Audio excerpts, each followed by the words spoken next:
joking.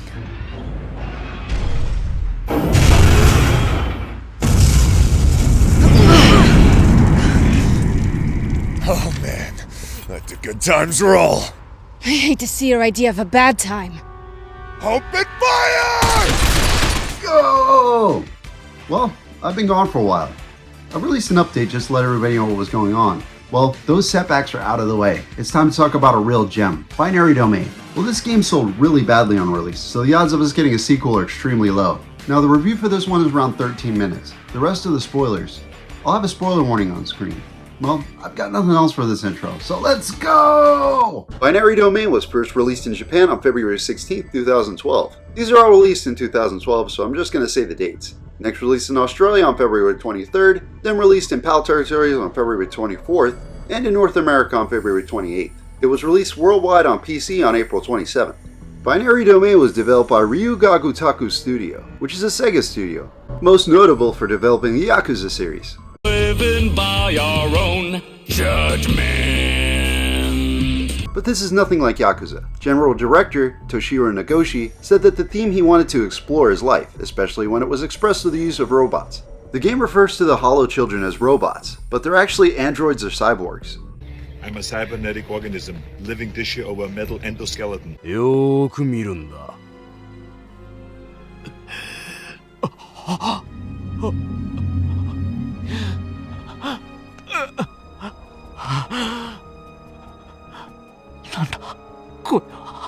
On a side note, Toshiro Nagoshi created the Yakuza series. He left Sega after working there for 32 years in 2021. The game is set in 2080, after global warming caused the world's sea levels to rise. Robots were used to build the cities above the ruins of the old world. Robots that can pass for humans have been outlawed. One such robot infiltrated the Bergen Corporation that controls a 95% market share of robot production in the world. These robots are known as Hollow Children. The game shows that the Hollow Children have also infiltrated the US military. I'm no goddamn.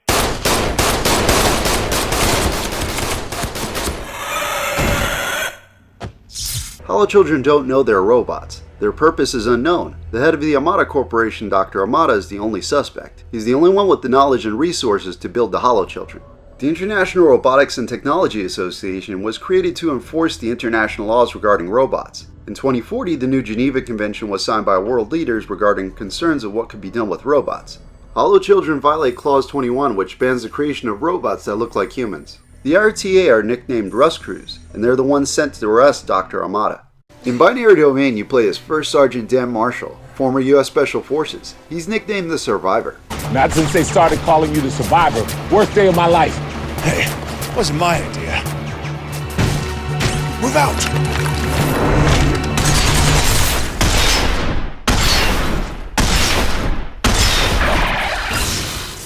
He's joined by First Sergeant Roy Boateng. He's also former US Special Forces. He goes by his nickname Big Bo. Hey, Marshall. Welcome to Japan, brother. That's my welcome? Your ugly ass? Where's all my dancing geisha girls? You ain't seen what I'm wearing under this wetsuit.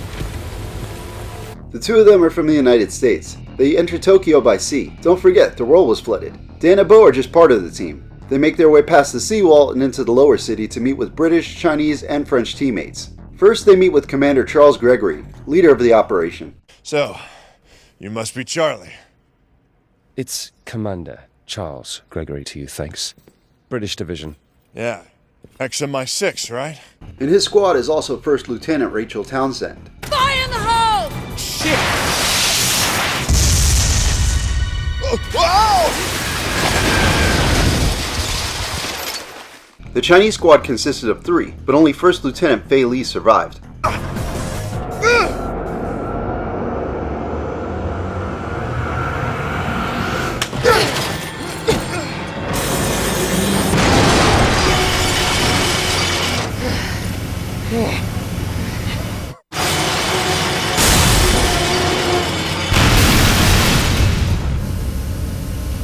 See? Just how I planned it. Oh, I'm sure. Much later, around the game's halfway point, you meet the last member of the French squad, Kane. Are you sure about this? Kane, is it? Ice front! Ice front! You can look now. We made it. Chance of collision was only 62%. Only. The characters are a huge part of this game. The game is focused on how much your team trusts you. If they lack trust, they won't follow your orders. I forgot to mention, Dan is second in command. If their trust is low enough, it can cause members to die. I lost one on both my normal and survivor playthroughs that caused another to die later. There are also two others that join closer to the end of the game, but they don't stick around until the ending. One I won't show for spoilers' sake, but I'll show them at the end in the spoilers. Trust is gained by making good decisions in battle and by mowing down enemies without missing a bullet. There are also points you'll be able to talk to them. Trust can be gained or lost here. Shooting teammates or giving bad orders loses trust. Binary Domain at its core is a cover shooter, similar to games like Gears of War. The difference here is that you'll be fighting robots. Machines! Dan has access to multiple weapons. His machine gun will always be in his inventory. The pistol has infinite ammo. There are a couple other handguns Dan can change to. These also have unlimited ammo. There are also shotguns, a couple assault rifles, an SMG, a sniper rifle, and an RPG. There are also a few weapons that are specific to boss battles and such. As Dan takes damage, the screen will turn red. You simply need to take cover to heal. The action moves fast and the game's pace is great. Blasting robots away is, well, a blast. Shooting any part of the robot will disable that part. When you encounter the first group of enemies, Big Bo tells you to shoot their legs. Destroying their legs will force them to crawl after you. Some will crawl to the gun first. Blowing a robot's head off will confuse them and they'll start shooting their allies. The gunfights in this game don't get old. The aiming felt a little loose at first. Turning the camera sensitivity down helped out a lot. Also, as you upgrade your gun, it does get a lot better. Dan can sprint as well as stick to cover. The cover mechanic works mostly how you'd expect it to. Dan can also dodge roll. Just about every gunfight has great cover layout. The stage design here is just so well done. There's some really cool set pieces in this game. There are a couple car chases where Dan will have to fight off pursuers. They're on what's supposed to be a covert op. They don't have permission to be in Japan by the Japanese government. Police and security robots will be on your tail throughout the whole game. I guess that's them right now. Christ, am I the only one who understands the word covert? There are shop kiosks scattered around in both the lower and upper city, where you can buy medkits, ammo, weapons, and grenades. The shop is also where you can buy nano machines. These give characters bonuses like increased defense and being able to hold more med packs. These are very useful and you should always check the shop for new inventory, as there are nano machines for health and recovery rate. Then there was one I just bought from a random NPC. Sometimes you find them. This is also where you can purchase upgrades for everyone's main weapon. Dan's assault rifle is badass when you get it highly upgraded. It's also important to upgrade your squad mates' weapons. They actually do help fight. Squad mates will also sometimes offer opinions in battle. Robots are clumped together. Numbers like that, wouldn't it be faster just to blitz them? All right, let's rock the house. Hold it, you two! That's crazy! This can affect trust. Building trust can take a bit of time. Using a shotgun is a quick way to build trust, same with the sniper rifle. They're usually impressed when you one-shot enemies. Sometimes they're just impressed by mowing robots down. Friendly fire is a good way to lose trust, and it really seems your squad mate's favorite thing to do is run through your line of fire. Hey, what way are you shooting? Another thing squad mates do is crowd your cover. I'd have to push them so I could heal. Squad mates will also scold you for not doing well in battle. Dan, you were no good at all back there. Was that the best you can do? You can give orders in combat. If you want, you can hook up a headset and give orders that way. I didn't give too many orders. It was usually cover me. One time the only order I gave was fire, and Shindo got super pissed off at me for it. Well, Daniel, son, that was a fine mess your orders got us into back there. Are you going to own up to that one? Yeah? You better be sorry. Don't let it happen again. I mean it. Whatever, Shindo, you suck. You can only bring 2 party members into battle with you. Honestly, they're all great. Even Charles, who comes off as a jerk, ends up being a pretty cool dude. Big Bo is probably my favorite. I liked all the characters though. Enemies start off with weaker armored robots. Soon after though, fast red tougher ones emerge. Later on there are heavies and armored police bots. Sometimes they'll have riot shields. Then there are the blue ones. These blue ones are called jarheads, but I call them Roman Reigns robots because they come straight up to you and Superman punch you in the face. Acknowledge me! There are other types of robots as well. Then there are large ones that fire missiles. I loathe these ones. I wasn't really fond of controlling one either. Then there are even harder robots later. Alright, now's a good spot to talk about the bosses. These range from behemoth to behemoth. They're all huge and angry at you. Considering these robots aren't supposed to have emotions, this giant gorilla seems very passionate about smashing Dan. Oh, again? What does it take to make these things stay down? Oh, come on. Let the good times roll, right? I hate to see your idea of a bad time. The bosses definitely do keep you on your toes. Oh, and that giant spider, if you decide to blow up all its legs, it starts bouncing like a pogo stick and gets a lot harder to hit. I died shortly after this because I was playing on Survivor. Crazy thing is, that's only the second boss. Each of these boss fights are unique. No two bosses are similar in design or tactics. If I had to pick a favorite, it would be whatever this one is supposed to be. After multiple headshots, it loses visual and has to use audio to detect you. Yeah, this fight's pretty cool. As far as gameplay is concerned, Binary Domain is a solid shooter. Ammo can be an issue sometimes. I've had to resort to that pistol with infinite ammo in a couple of situations. There are also other segments, like sliding down the seawall and riding on jet skis while being shot at. The game also has quick time events. I mean, you know, these are what they are. I really do like what happens when you fail though.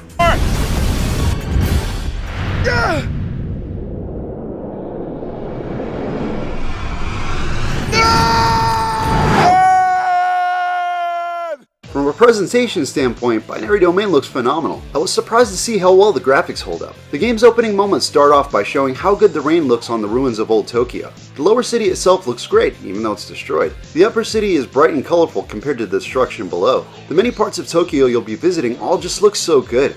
I'd really like to see the concept art for this game. The enemy design is really interesting in this game. While different security robots don't vary that much in design, you can tell that a bulkier, different colored robot is going to be tougher. The red rapid shooter is very different from the green assault shooter. The green ones remind me of Vector Man, probably just because it's Sega. Underneath all these robots' armor is a metal skeleton, so as damage is done, you can have some terrifying robots chasing you. Then the bosses just look amazing. Most of them are just so massive with tons of moving parts. Take the chandelier boss, Medusa. It has tentacles moving all over the place. The Tsar Runner transforms and looks pretty scary when you do some damage to it.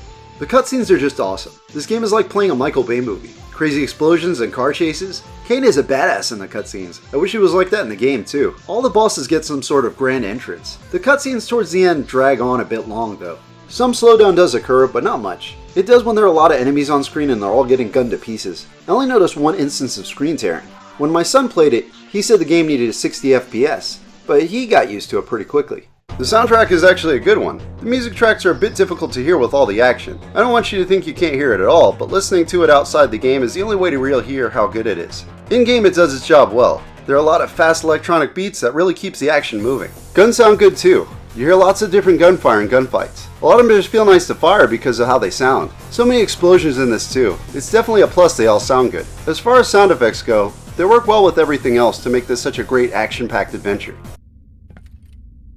Way too quiet in here. Kane, you picking anything up? Oui, monsieur. The need to duck. The voice acting isn't going to win any awards or anything, but it's not bad. The only really bad one is Shindo. I must say though, the characters are all likable because the actors did such a good job bringing them to life. Binary Domain is a great game. It isn't too long, around 8 hours. I really did want it to go on a couple hours longer. I ended up going back and beating the game on Survivor. It's just really that much fun. I definitely recommend it. It's cheap at the time of recording. Well, now on to the spoilers. So where we left off, the squad met up. Everyone but the French members. They're already in the upper city. Charles has a contact in the Yakuza that can help them get up there. But first they have to go deeper into the city. On the way they come up against a Grand Lancer.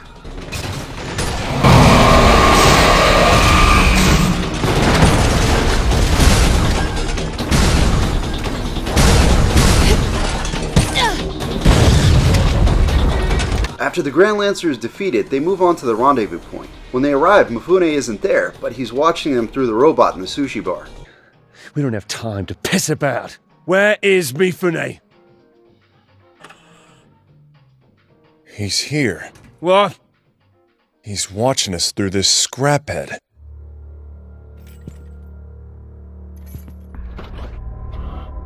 Not bad, Yankee Man. Don't blame the barkeep. He didn't know. Now they must proceed to the new meeting point, the underground mall. While on the way there, that's when the spider shows up. Oh no! Look out! Run!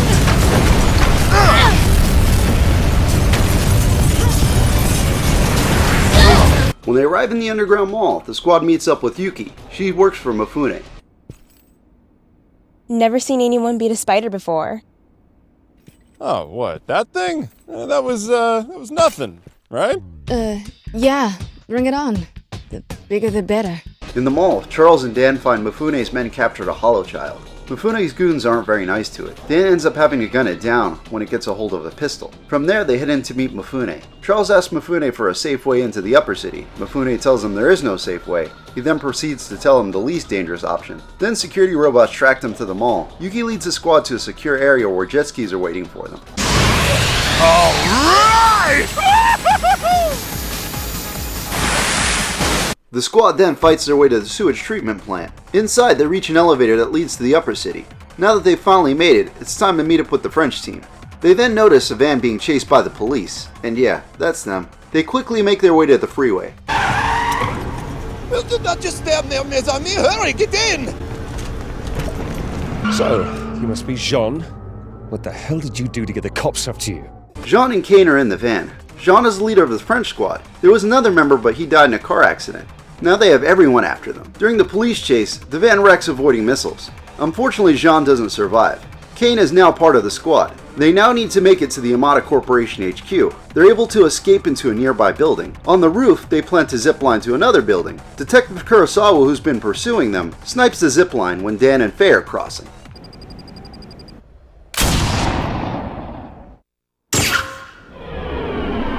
Dan! Oh, shit! Faye! Oh, I get it. Save the girl, right? She is much prettier than you, monsieur. Kurosawa-san? Yoshi, 計算通りだ。 Dan, Kane, and Faye are now stuck on the monorail. They fight their way to the front of the train. When they get to the controls, Kane does his thing as security robots attack. Faye jumps in front of Dan and takes a bullet for him. Kane then takes out the remaining robots.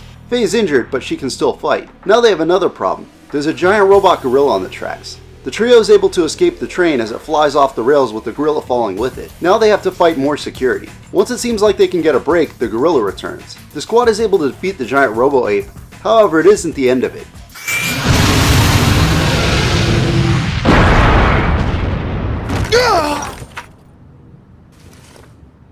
Quickly! Follow me! Mifune sent me! Come on! They meet Shindo. He's the leader of the resistance and works with Mifune. Shindo leads the squad back to his base. On the way, the gorilla comes back again. This time Dan puts it down for good. Now they arrive in Shindo's base. Faye needs her injuries treated. Dan patches her up and the two share a moment.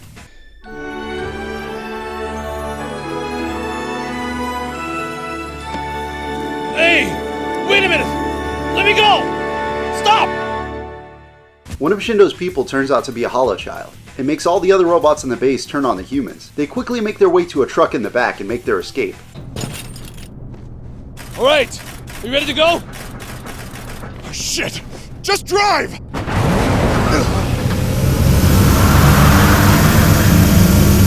Once again, they're on the road being chased. This time they bring out something massive to take out the four. The Tsar Runner comes chasing after the group. Dan, Faye, and Kane are able to destroy it. Afterwards, they find themselves close to Amada HQ. The truck crashes and they fight off the guards and make their way in. Once they enter, the chandelier above them turns out to be another security measure. The squad destroys it and heads deeper into the building, headed for R&D looking for more information on the Hollow Children. While looking for information, they're attacked again. Once they defeat the boss, Detective Kurosawa and a large force of security robots show up. Things aren't looking good for them. Then Dr. Amada shows up, looking much older than his photo. It's because that only known photo is 40 years old. Amada takes control of all the robots, including Kane. Faye!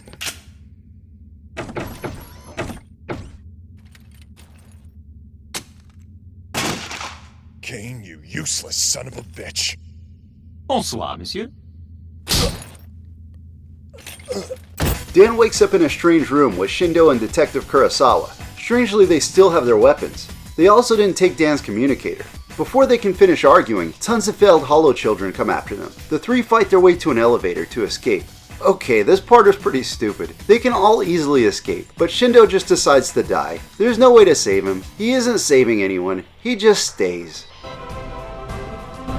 Yosuke, how could you? This is how it has to end?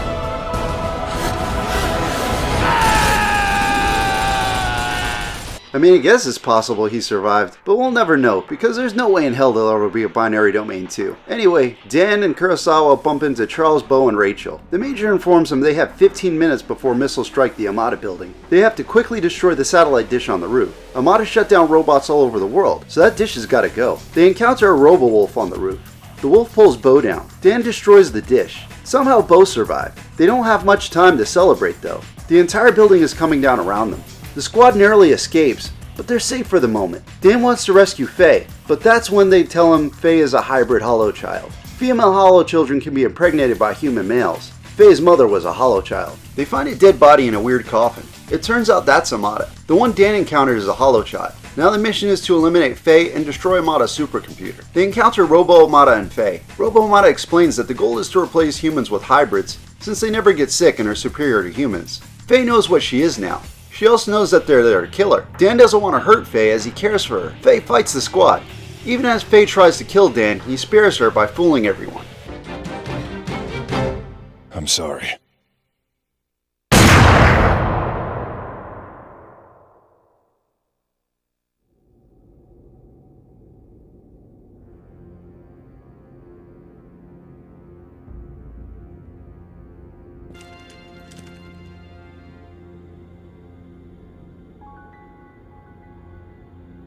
Now the squad heads for the supercomputer. When they arrive, the Major shows up. The Major is the one they've been getting their orders from. However, the Major doesn't want them to destroy it. He says America is taking it, as it's only dangerous in the wrong hands. This infuriates Charles, and he believes Dan and Bo were in on it. They weren't. Faye then shows up and rejoins her squad mates. I guess all is good now. They then fight the Major in his super mech. He goes to smash Faye, but Big Bo jumps in the way. Let's start with you.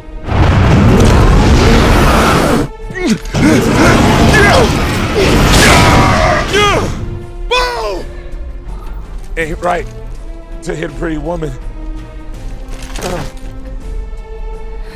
When they defeat the Major, he says a nuke is on the way there. No nukes come. It had something to do with Amada's mass shutdown. Dan goes to check on Bo. They talk for a little, but Bo dies from his wounds. Dan and Faye are both fugitives now. Dan for fighting the Major, and Faye for being a hybrid. Charles lets Faye escape and says she's MIA in his report. After the credits, we see Dan track Faye down. She left alone and didn't let Dan follow.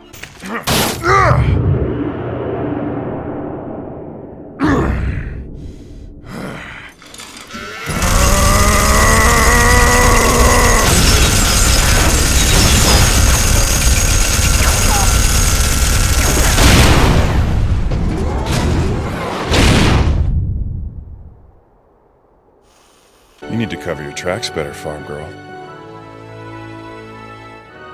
Maybe I wanted you to find me, Yankee.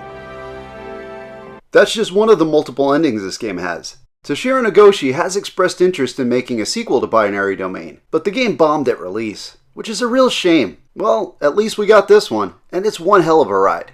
So, do you have any memories of Binary Domain? If you do, leave them down in the comments below. Thank you so much for taking time out of your day to watch my video. I really do appreciate it. And if you watched this far, why not consider subscribing? Please like if you liked it. Peace.